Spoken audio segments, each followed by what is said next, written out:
To host this afternoon's conversation, I'm pleased to introduce Alejandra Bronfman, professor in the Department of Africana, Caribbean, Latin American, and Latinx Studies at the University of Albany. A cultural historian of the Caribbean, her current research interests lie at the intersection of the production of knowledge, racialization, and technology's role in the amplification of marginalized voices. She's the author of 2 books, Measures of Equality, Race, Social Science, and Citizenship in Cuba, 1902 to 1940, and Isles of Noise, Sonic Media in the Caribbean.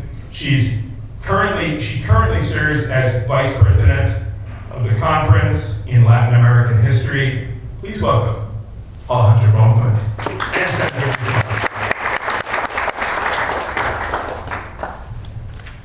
Thank you. Can you hear me? Thank you, Mark, for that introduction. And they're too close together. Okay. Oh, lots of energy. I just want to take a moment to thank the New York State Writers Institute for, as always, giving us a feast of a parade of wonderful people to listen to and think about and read. And it's really one of the best things about Albany and maybe about the Capital Region. So thank you. I'm going to introduce Sandra and ask her a few questions and leave plenty of time for questions from the audience at the end. So Sandra Guzman comes to us from the archipelago of Boriquen. Some people know as Puerto Rico. She is an award-winning, pioneering storyteller, culture writer, literary editor, and documentary filmmaker whose work reclaims and centers narratives of people and communities outside the margins. Her work explores identity, land, memory, race, sexuality, spirituality, culture, and gender. Multimedia storyteller, she writes, edits, translates, and produces work. Her documentary films have aired on PBS, Netflix, HBO, Hulu, and Prime. Her stories have appeared on NBC News, Gannett, USA Today, Shondaland, and others. Her opinion pieces on NBC Think, CNN, and Latino Rebels, and she was the producer of The Pieces I Am, a critically acclaimed film about the art and life of her literary mentor, Toni Morrison, who we like to claim as one of ours, right? Sometimes. Sure is. She's the author of nonfiction feminist book, The New Latina's Bible, and an editor of Latina and Heart and Soul magazines. She won an Emmy Award for a special program unpacking the US embargo against Cuba while she worked as a producer at Telemundo, and we are very lucky to have her here today, so thank you. Okay, so this book, this beautiful book, as you say, is, in the first sentence, a journey into a luminous universe. I loved that. So you have collected here 140 Latina women from all over, not just in space, but in time. So you get 17th century Sor Juana and all the way to Alexandria Ocasio-Cortez. And I have a lot of questions about how you conceptualized the project and what drove you to do it in the first place. But I have a question before that. I want to start with a claim that you make in the introduction, which is that this book is the first book to use the word Latine in the title. So can you talk to us about the significance of that word? And I'm curious also whether it was a struggle to get the editors to agree to put Latina on the title. Can I turn this on before? Yeah, it's not going to make that crazy noise. Yeah, we're good. First of all, thank you so much for having me. Thank you, Paul, and thank you, SUNY Albany. I am so happy to be here. It's my first time here, and I love your 70s kind of architecture. It's kind of cool. I'm a big 70s fan. It was the best decade. The bell-bottoms, the polyester, the music. It's when I arrived here from the Caribbean, so it's a very significant decade for me. So, okay. Latine was very easily accepted by my editor. She happens to be someone who worked at Amazon Crossings, and Amazon Crossings is Amazon's editorial publishing, a small publisher, well, big for Amazon, and they do translated works, and so she's very familiar with the term. And it was important for me to use Latine because even though all of the contributors are women, there are some contributors that are they. And Latine captures them. And so it was very important for me to be inclusive in the terminology. And I didn't know that it would be the first time that we're using Latine. And some people don't know how to pronounce it. So I'm like, should we do a little accent on the E? Some people say Latine, you know, as a silent E. And so I didn't know it was the first time, and it was the editor who said she did some deep research, and she was like, do you know this is going to be the first time the word is used? And it's very exciting because language is alive, and this is proof that language is alive, and what we call ourselves matters. And Latinx is a very controversial term, so is Hispanic, so is Latina. Some, you know, Latin America as a region, as a name, is also very controversial. We are many, many, many, many nations, and so I thought, yeah, let's do this. Let's be inclusive, because that's what this book is all about. Thank you.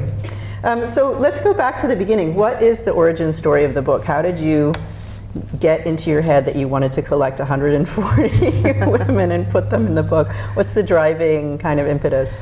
I love this question. I love the origin story because I get to talk about another sister anthology called The New Daughters of Africa. I don't know if you're familiar with the anthology, but the anthology was edited by Margaret Busby, and she's a London-based editor, and she's published by Amistad, the same publisher. And the story is, this book kind of fell in my hands thanks to my husband, who is the former poet laureate of New York State. Thank you, Paul. And he gives me this book, New Daughters of Africa, and he says, let me know if you like it. Tracy Sherrod sent it to you. There may be an opportunity for you to edit something, you know, that inspires you. And so Tracy is really the fairy godmother of this. It's a sister anthology to New Daughters of Africa. And Margaret Busby, why 140? Margaret Busby, in almost 1,000 pages, she had 960 pages, I had 560. And in 960 pages, Margaret Busby was able to include 210 daughters of Africa. And I am highly competitive. And I wanted 210 daughters. But I didn't have enough space, enough room. And so that's the story. And also, I'm inspired by other anthologies that when I was in college were important to me, namely This Bridge Called My Back, edited by Gloria Ansaldúa and Cheri Moraga. And this was published in the 80s. And so anthologies are really beautiful and powerful. They can be, and so I always like to talk about those two anthologies. Yeah, and it struck me as I was looking through the book and reading parts of it that really the anthology is a kind of, it's a collective effort, right? And so this book kind of enacts or embodies what's in it, right? And so it's not just about a single voice, it's about many voices. I don't know if that was what you were trying to do, but that really came across.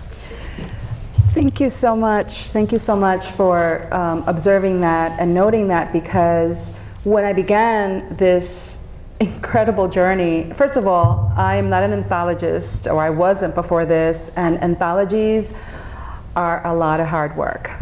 You have to convince writers to submit. And usually you can't give them a lot of money, especially if you want 140 women.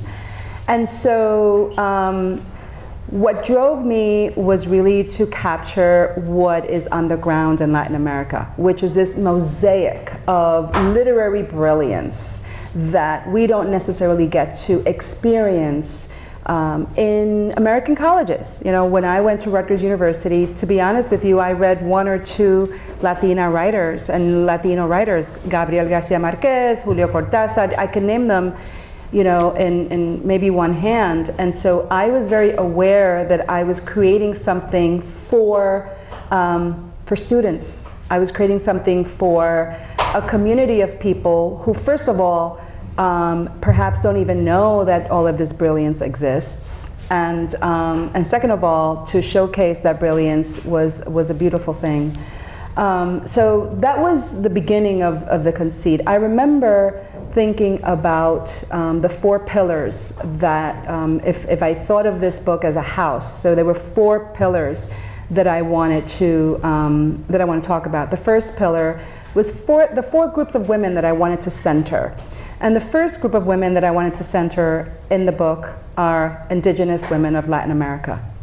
Indigenous women of Latin America are marginalized to the T. You know, in Mexico alone, you can speak an indigenous language every day of the year without speaking any of the Western languages. So, and that's just the tip of the iceberg, right? So we have thousands of languages and thousands of nations within Latin America that I thought were really important, and they're doing beautiful work in poetry, in nonfiction. And so the second group of women are Black Latinas. It was very important for me to center the voices of Afro-Latinas in this book. Again, marginalized women through the history of the Americas.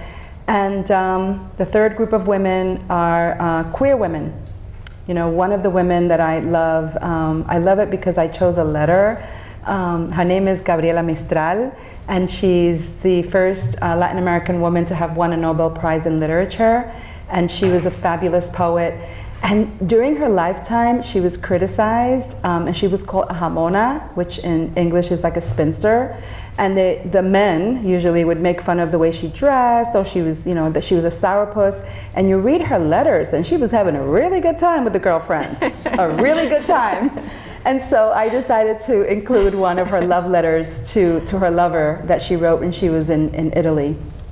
And then the fourth group of women that I wanted to feature and center are Puerto Rican women, because Puerto Rico is a territory, that's a euphemism for what really is a colony of the United States. We were invaded twice, 1493 and 1898, and many of us believe that we should be free and have been fighting for freedom since then. And so when we are writing in a liminal space. When anthologies are created in the United States, Puerto Rican women are usually left out. And when anthologies are created in Latin America, well, you know, Puerto Rican women are Americans. And so we're usually left out. And so we're writing in this liminal political space, and I thought, and they're doing beautiful, powerful work. And so I wanted to include them as well. So those are the centerpieces of the book. So I was thinking of other sort of organizing principles, and it's interesting, it'll be interesting to think about how those kind of overlap and divide up. But there's some ideas in the introduction especially that I wanted to talk to you about. And one was this idea of the matriarchy. And you sort of frame it as something that goes deeper than feminism. It's like, don't just stop with feminism, go to the matriarchy. And I would love to hear you talk about that. I love it. So in this book, I was raised by matriarchs. How many of you here, raise your hands, were raised by matriarchs? If there are Latinas here, definitely you were raised by, or Irish women. There's, you know, in the beginning, there was the matriarch, right?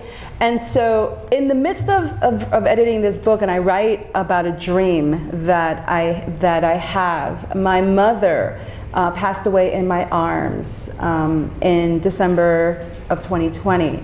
And I was deeply editing this book, and she comes to me in a dream because in our indigenous clan, we don't believe in death. There's life after life. And our ancestors come to speak to us in dreams.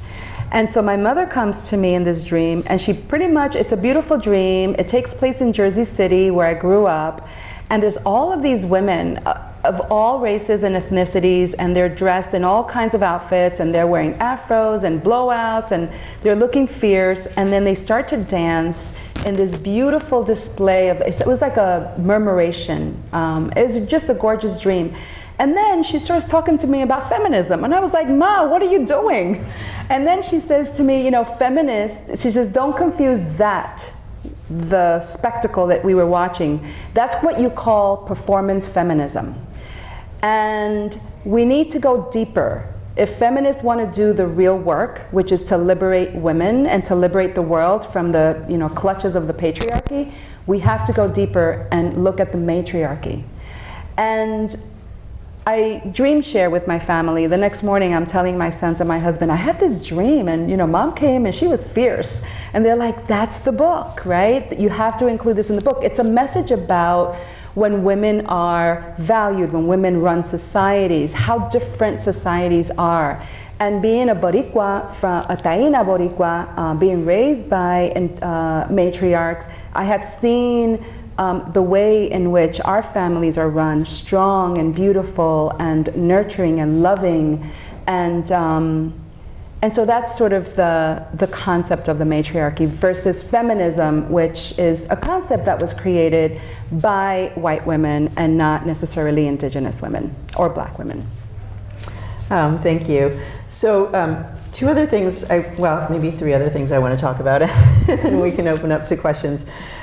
So one other thing that really sort of runs throughout the book is land and relationship to the land, and also not just land, but the more than human, like your mother in your dream, spirits, ghosts, and all of the writing that emerges from the relationship to that. So I would love to hear you sort of elaborate on that a little bit.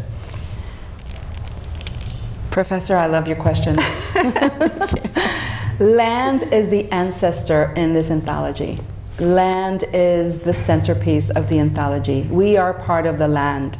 I like to think about it as I know where the placentas of all of the women in my lineage have been planted. When a baby is born in Borican, in the traditional Boricua setting, the placenta is not sent to some lab for some beauty products or sold. The placenta is not placed in pills like the Kardashians so you could drink and be young forever. The placenta is the spirit of the baby, and the placenta is planted by usually the grandfather in the land. So this is not just true of Borican, it's true of pretty much, I think I was on a panel and I hear it's true in Japan and many countries around the world that placentas are very spiritual and sacred. And so to think about placentas being planted all over the land and our spirit connection, and the reason why we do this in Borican is because we want to be tethered to the land. This baby now is part of the earth, and so you are going to protect this earth. You're intimately tied to the earth, you're part of it. And so that idea, that connection, that beauty, that obsession, that devotion to the land is so true in all of the, especially indigenous and Afro-Latinas here, and really all the women. There's a deep connection to the land. I think about, she didn't make it in the anthology. She left me flat, as they used to say in the 70s. Cristina Pérez Rossi is from Uruguay, and she had to leave Uruguay because in the 70s when a dictator took over, because queer people were being hunted. And so she's lived in Barcelona as in exile for many, she just won the Cervantes last year, which is the Spanish language equivalent of the Nobel. And she yearns to see the stars of Uruguay. She yearns to touch and be among the trees and swim in the rivers of her beloved Uruguay. And so land is the thing that kind of weaves this thing together. Yeah, and then the other thing that struck me is language and the attention to language and the act of translation as its own kind of creative act, which you talk about. And the inclusion of indigenous languages in the anthology, right? And so I'm thinking about the ways that this book really rewrites the canon of Latin American literature, and the ways that, how are you making a new canon, and how should we think about it? It was really important for me as an indigenous, an Afro-Indigenous woman to include the oral history. I first learned about poetry and the beautiful what a beautiful poem is, or what a powerful story is, in the small village where I'm from.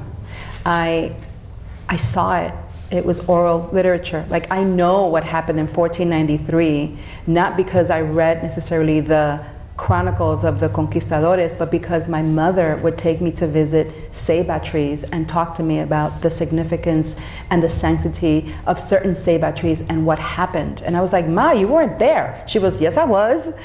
And so oral history precedes everything, right? So a lot of us, when we tell our stories, we're telling ancient stories that have been passed down from generation to generation. And so when I decided to include Indigenous women, I was specifically thinking about women who are writing in their ancestral mother tongues. It's called a mother tongue for a reason. I heard a statistic that really gutted me, that every 12 to 14 days, an Indigenous language dies around the world. Every 12 to 14 days, an Indigenous language dies around the world. There's about 7,000 Indigenous languages left. There's one sister here, Jasnaya Aguilar. She's from Mexico. She's a Mixteca. She says, Indigenous languages don't die, they're murdered. And so, one other poet, Rosa Vasquez Chavez, said to me, this is a book of language rights. Thank you for including women like myself. She's from Guatemala and she writes in Quiche, and they are an Indigenous Maya poet. And so, language and Indigenous language, and also having the written Indigenous language in the book, so even if you don't read it, you can see it, you can tangibly see the writing systems. That was just so important for me to include, because in many of these countries, in fact, Latin America, there's only one country in Latin America where an Indigenous language is spoken by non-Indigenous people. Do you know what that is? I want to say Paraguay. Yes, it's Paraguay, yes. And the language is Guarani. And so it's both Spanish and Guarani. And so it was very intentional to make sure that the women are elevated, that their literature is elevated, that we create a new canon, that we air out the very westernized canon. I was thinking about Alba Lucia Angel. Do you know Alba Lucia Angel's writing? No, I don't. Oh, Alba Lucia Angel is Colombian, and in the 1970s she wrote a book called Estaba la pájara pinta sentada en un palo limón, which is a children's rhyme. Let me try to translate it. Estaba la pájara pinta, there was a speckled bird sitting on a lemon tree, and it was a meditation on the horrific violence that women were living in Colombia. And as a result of that book, she went into exile because the guys didn't really like what she was, the right-wing political power didn't like what she was writing about. And she was a contemporary of Gabriel Garcia Marquez, for instance. And yet when you think about the Latin American novel, you don't usually hear Alba Lucia Angel, who's now in her 70s, maybe 80s. And it bothers me that a lot of these women, Sara Gallardo of Argentina, who was a mystical realist, and her stories are just superb. I think, and I'm going to say this, and I'm sorry people who love Gabriel Garcia Marquez, she's even better than he is. Forget about mystical realism. There's, a magical realism. She's a mystical realist. And so I thought about these women who did incredible work and who have been forgotten in history, and I really wanted to make sure that contemporary writers didn't forget them, read them, and fell in love with them like I did. Okay, last question before we open up to audience questions. Can we talk about the moon? Oh. So the book is organized in 13 parts according to phases of the moon. Some examples: cosmic moon, exalted moon, ethereal moon, aqueous moon, ancestral moon, liminal moon, shamanic moon. I want to organize everything that way now. So how did you do that? Why? This is probably my favorite thing to talk about. I am a devotee of the moon. And I really wasn't paying attention to the moon until about 10 years ago. About 10 years ago, long story short, was climbing an active volcano in Bali, and I heard a voice tell me that it was time to return home. And home was in New York City, or New Hampshire, where I am. Home is the Caribbean, home is Boriken. And I knew it was my ancestors. And I remember when I started looking for a home, I met a man named Luis, and he says to me, so, an indigenous man named Luis, he says to me, so, you're returning home? I say, yeah. And he says, do you know the language of the moon? And I was like, what? Do you know who knows the language of the moon here?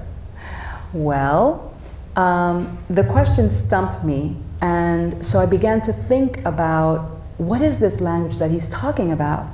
You know, my cousins, my grandfathers, my uncles, my mother, my grandmothers, we are fishermen and fisherwomen, and we would not dare go into the ocean without knowing the state of the moon, because that could mean death.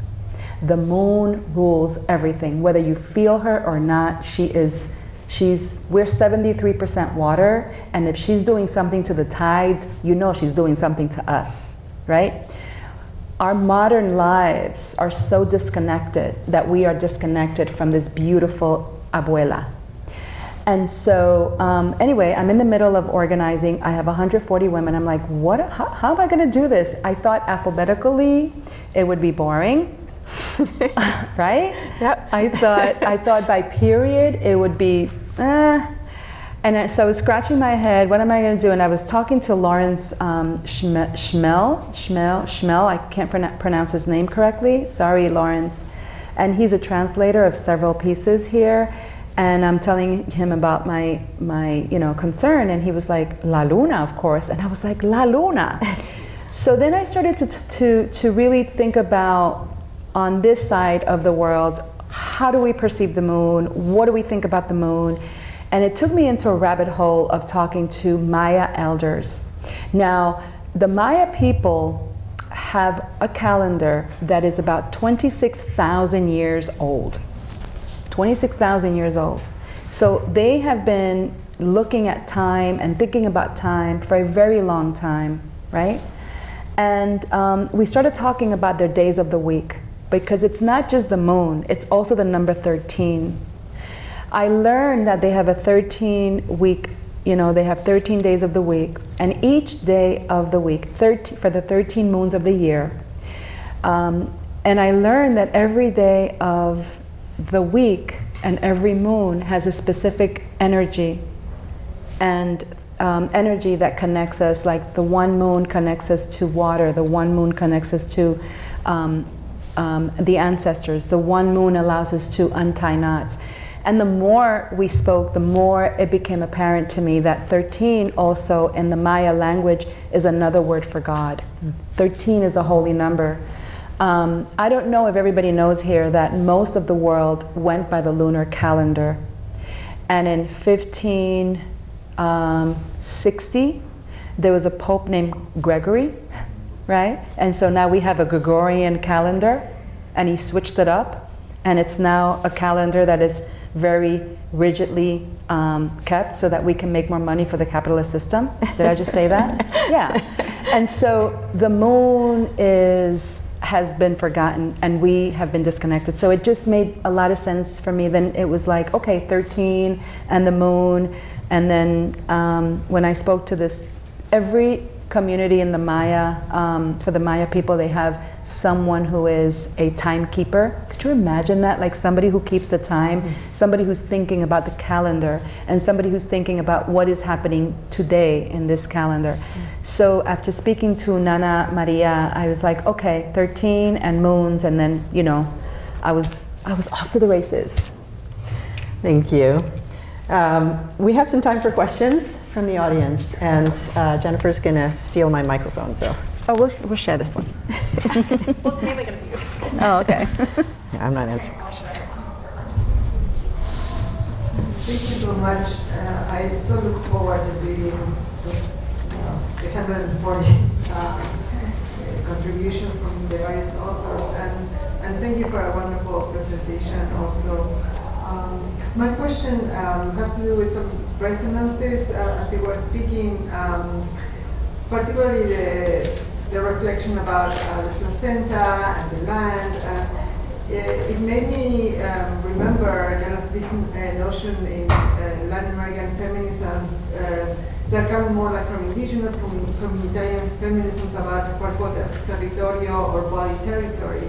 And you spoke about the land, and you know, in that conception, this cuerpo territorio is also a way of thinking about ways in which dispossession, extractivism, various racism, various forces of oppression that intersect also with sexism impact, women's bodies, but in a very relational way, right? And so you were speaking about the land in particular, but I was wondering too, like how does the notion of body comes through in different stories? If it's that important theme in the book, in the reflections of the various women contribute. Thank you for that. What's your name? Barbara. Thank you, Barbara. Yeah, the earth is our body. We are the earth, absolutely. So there are many writers who write about the body autonomy. One woman, I don't know if she's one of the 18 women or 12 women who have been invited. 18. Nelly Rosario, and she wrote a beautiful novel called Song of the Water Saints. I think that's the name of the book, if I remember correctly. And Nelly is a Dominicana. Any Dominicans in the house? Hi. Yeah. Nelly is a Dominicana, and she writes about the umbilical cord. And she writes about the connection to the cosmos through the umbilical cord, and the connection to the earth and the body through the umbilical cord. There's also Angie Cruz, another Dominicana. I know she's been invited, right? Angie Cruz writes about, it's a young adult novel that I don't know if it's been published yet, called Luna's Lot. And in this excerpt, she sends in this a story between a mom and a young daughter. And instead of giving her a quinceañera, a sweet 16, a sweet 15, she takes her to Planned Parenthood to get birth control pills, and she tells her, if you can control when you want to conceive or not. And so that's those are two examples. And then Rosa Chavez, I love her work. She is Maya Cachiquel, and she writes about her lover. She's bisexual, I believe, and she writes about Elena and what she's going to do with Elena's scent now that she's no longer around, and she hates her and she loves her and she wants to kill her and she wants to love her. It's a very dramatic and stunning poem. And so Anais Nin, I don't know if people know that she was Cubana, Cuban, and French. Her mother was Swiss French. Her father was Cubano, and she's a very fascinating writer because she started writing in her journals, like keeping diaries, when she was 9 years old. And she kept journals and diaries until her death into her 80s. And I think she may be the only woman in literature who has written journals and who has this body of literature in journals where she's writing about sexuality, her body. And so I have a piece in here, an excerpt from one of her journals. And so thank you for that question. There are Brazilian writers who are writing about their bodies, and this one particular one, Ana Paula Lisboa, she's a young Afro-Brazilian woman, and she writes about her body and her skin, her black skin. Aracelis Hirmay, maybe she has been invited. Oh, she should. Aracelis is one of my favorite poets in the world after my husband. And she She has been invited, she just hasn't been able to come. Okay. Aracelis has a stunning piece about, so one of the things that this book does really, it's just a beautiful thing, right? You mentioned how this book is done in community. So when I invited one writer, she would say, but do you know about this other writer? So when I invited Dalma Llanos Figueroa, who's Afro-Boricua, she tells me, yeah, she has been invited? Yay! Dalma Llanos Figueroa, gorgeous writer. She writes about Black Puerto Rican women, and she sent an excerpt of, oh my God, this incredible novel, her second novel. It's a trilogy about slavery in Puerto Rico. And she writes about what happens to the Black body. But back to Aracelis Hirimay, and she writes about this incredible visual artist named Belkis Ayon, who's no longer with us, and she's a visual artist. And Belkis writes about this secret male religion called Abacua in Cuba. And so Belkis dies by suicide when she was still in her 30s. And so Aracelis writes about the skin as well. So yeah, there's a lot of, the body is the land is the body. And I think as women, because we're still fighting for our sovereignty, right? In 2024, in America, women don't have a right to choose, which is incredible to me. It is, on any side of the issue, like, I cannot believe that I can't choose what to do with my body. And so, of course, when we write, I think that the body is very present.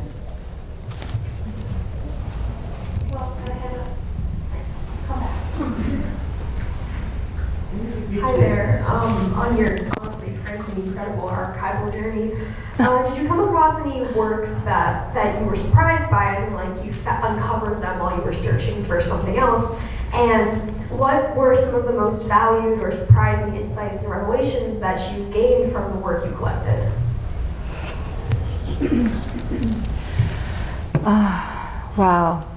I think about surprise, delicious surprise is a memoir called My Feet Are on Top of My Head, written by a Colombian indigenous woman, Bericha.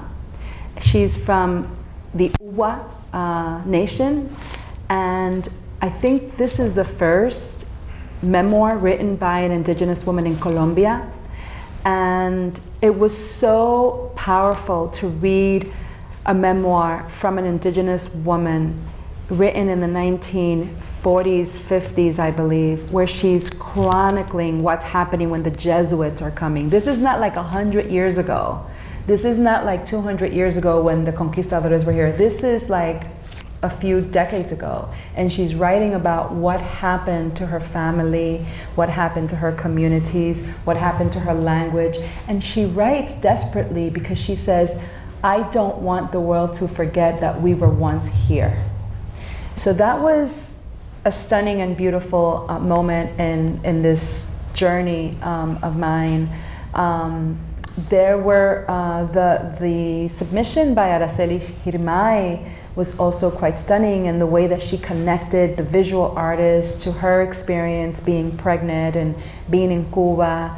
I didn't know about her before I translated her poetry, but there's a woman named Virginia Brindis de Salas, and she's from Uruguay, and she's the first Black Latina to be published in South America. She was also friends with Gabriela Mistral, and it was so beautiful to experience her work and to experience her work in the 40s in Uruguay. And frankly, to be honest with you, I didn't really know much about the history of Africans in Uruguay.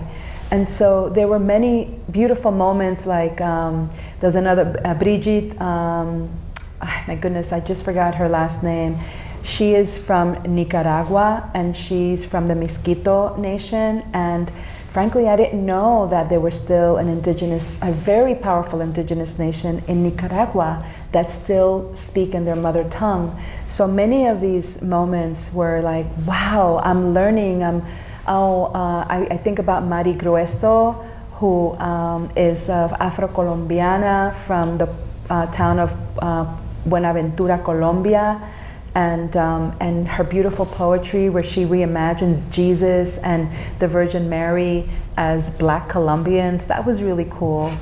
It was so cool. And one of my most, I think, prideful moments in the anthology is when I am reaching out to Lolita Lebron. Any Puerto Ricans in the house? Lolita Lebron is the maracachimba of the independence movement in Puerto Rico, and she served jail time for her desire to have our nation be free.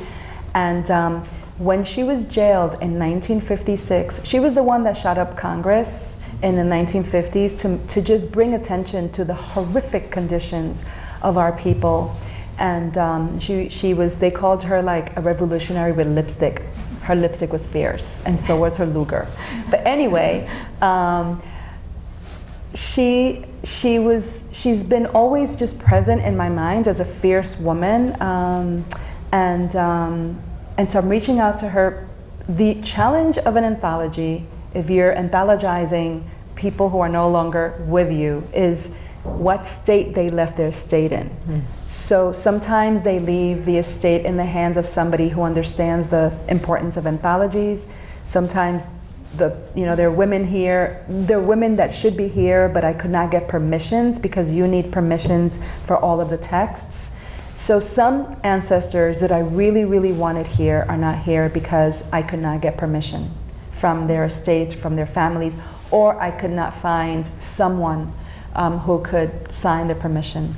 And so I was looking for Lolita Lebron's heirs, and I found that she left her estate to a foundation, and they gave me an unpublished poem written in 1956, the first poem that she wrote when she was jailed, the first day that she was jailed, and it survived, and it gives me goosebumps still. And I had the honor of translating her poem. So these are some of the highlights of the journey of Daughters of Latin America. Thank you for that question. Can we have time for one more question? Hi. First, I want to say I absolutely love you. I adore you. I love you back. I wanted to ask that there's this growing community of people in this generation who consider themselves no Sabo kids, people who don't speak Spanish or are not connected as much with their Latino culture, which I kind of feel like. Do you feel like this book is reaching out to those people who feel like they're not as in touch with their culture as much as they would want to be? What's your name? My name is Moni. Hi, Moni. And what do they call? What is this new generation? What do you call them? What do you call yourselves? No Sabo kids. They don't speak Spanish. Los qué? No Sabo. No saboques. Oh, thank you. I learned a new word. I love that. No saboques. Well, for those no saboques in the audience, I just want you to know that Spanish is a colonizer language. So, it's okay if you don't speak it, as long as you understand the cultura, which goes beyond language, right? These are the values of your mother, of your grandmothers, of your great-grandmothers. That's cultura. So the language does connect you in some way and shape, form to your culture, but it is not the only determining connection to your cultura. And so I think this book definitely is for the no saboques because I want to express in this book that we do go beyond language, that there are oral histories that are translated through space and time that connect you to something bigger than language. Could you close this out with a flavor, like a favorite poem? You described so many. I'd love to hear one. Maybe the one you translated from prison from 1956 or something that's very emblematic that's one of your favorites. Sure. Okay. Okay. At the beginning of this book, the conceit was to have 9 or 13 of my favorite authors write prayers or chants. So I wanted to open the book in prayer because, again, literature is prayer. Prayer is literature. Chants are literature. And so not all the women sent in prayers. Cheri Moraga did, and it was an excerpt from her memoir. And Ana Castillo, was she ever invited? She was invited, but she wasn't. Okay, Ana Castillo, she sent in a beautiful, it could be seen as a prayer, but I opened the book with a chant from a woman whose name is Maria Sabina. Maria Sabina is those of you who pop mushrooms, magic mushrooms, she is a mushroom priestess. And if you Google her, you'll learn a lot about her, and she should have a rightful place in the mushroom world. She comes from an indigenous community, the Mazatec community in Oaxaca. And in the 1950s, a vice president of one of those banks, Chase Manhattan Mellon Bank, he was a mushroom hobbyist, and he was looking for Indian people who did mushrooms. Whatever, rich people, they have nothing else to do but do that. Anyway, this dude finds out about the Mazatec people who use mushrooms as medicine. And he pretty much forces the mayor of the town to take him to Maria Sabina, who is a medicine woman and a poet. Maria Sabina did not speak or read in her Mazatec language or in Spanish, so they call people like that illiterate. I hate that word, because Maria Sabina is sort of like the Socrates of her people. She's a philosopher, and also she's considered one of the greatest 20th century Latin American poets that people don't know about.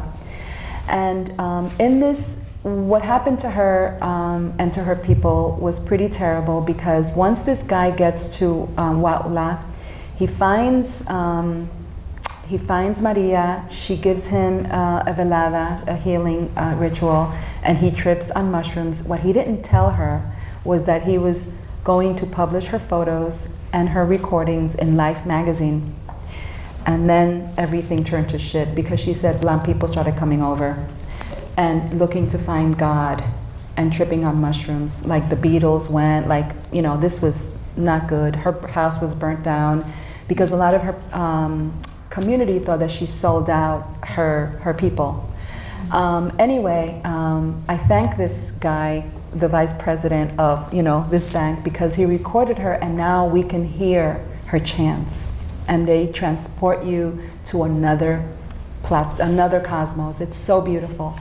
And so I decided to open a chant by Maria Sabina, because I think Maria Sabina and women like Maria Sabina that never wrote a book but were wonderful poets, oral historians, should be elevated to literature. You know, Homer was illiterate, but because he was a man, he gets to be like the great, you know, dude.